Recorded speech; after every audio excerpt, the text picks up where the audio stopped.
So, welcome to Byron the Study. Today's object is this fascinating little copy of Byron's poem, the Giaour, a tale of revenge and adultery. The title, the Giaour, which Byron often joked was impossible for people to pronounce, was a Turkish word for a non-believer or infidel, usually used about a Christian, and it refers to the protagonist of this tale, who is avenging the death of his beloved Lara. We have a lot of Byronic texts in the house, of course, including first editions of some of his poems, but there's something particularly special about this little copy. But before I get into those special features, I want to give you a little bit of an introduction to the poem itself and what it can tell us about Byron's life. So, the Giaour was written and published in 1813, which was in the wake of the massive, almost overnight success and fame created by his poem Childe Harold. He published the first two cantos in 1812, and it was a sort of semi-autobiographical poem which related his travels and experiences overseas. The Giaour was the first of his so-called Turkish tales or Oriental romances, all of which were inspired by his time in Greece, Albania, and Turkey. And the others, if you're wanting to read them, are The Bride of Abydos, The Corsair, and Lara. All of them feature some fairly iconic Byronic anti-heroes who are tortured outsiders, driven usually to acts of violence or vengeance, but elevated above the common herd by their capacity to feel, to rule, and usually to love as well. The Byronic hero in this, of course, is the Giaour, who, as I've said, is avenging his lover's death.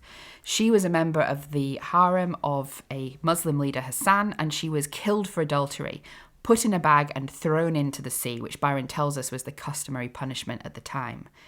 Now, the Giaour does get revenge. He does kill Hassan and a number of other people as well, but he never really recovers from this loss, ends his days in a monastery, fairly isolated, refusing both repentance and comfort. So this poem is an example of contemporary Orientalism, like all of those Turkish tales, which means a sort of exoticized fascination with the so-called East.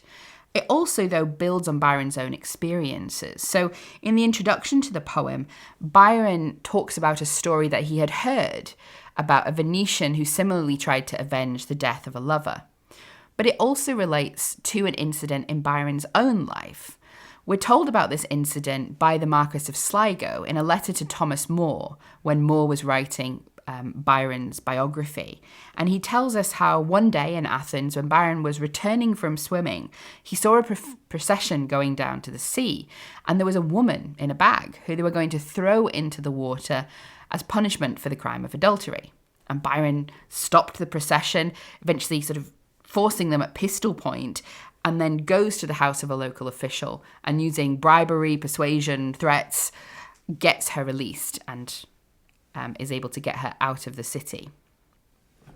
So there's other fascinating things about this poem, but we don't have time for them all. I'll just tell you about one more, and that is the fact that this is one of the first vampire poems in Britain as well. It includes an inset section on the vampire.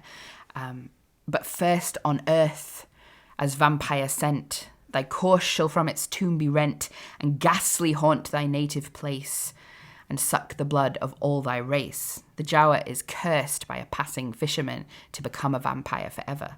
Whether he will or not, who knows?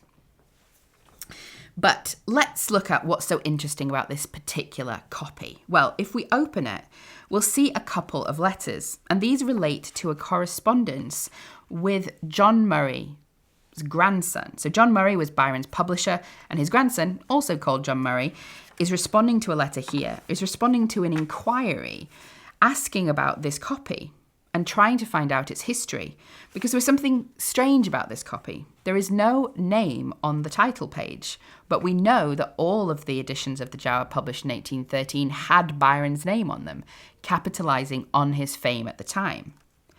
The second letter gives some details about the results of John Murray, grandson's investigation, and he posits that this is an early proof copy.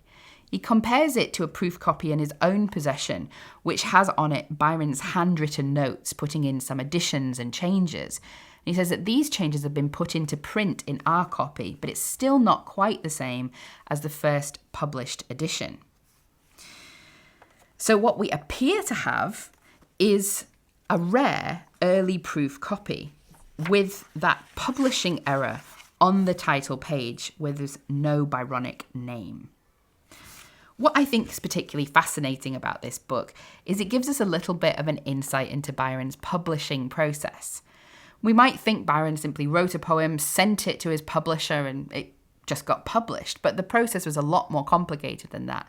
We have many letters back and forth between Byron and his publisher John Murray, who he worked with throughout almost all of his publishing career, where Byron is making or suggesting changes, changing words, changing lines, adding things, taking things away, and often adding footnotes, further information to give context to the work.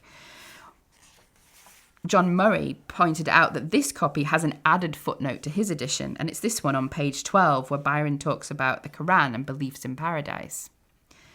So although Byron was fairly famous for not wanting to be involved in the editing process, handing that over to his publisher, we also see that he was very involved in the process of publication, and sometimes in ways which I think John Murray must have found a little bit trying, particularly when Byron was making changes after the book had been published.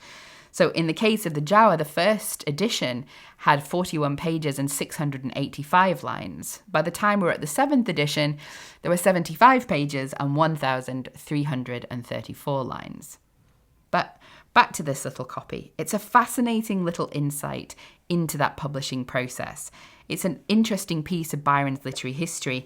And my favourite thing as well is this rather satisfyingly resolved literary mystery that we have details of at the beginning.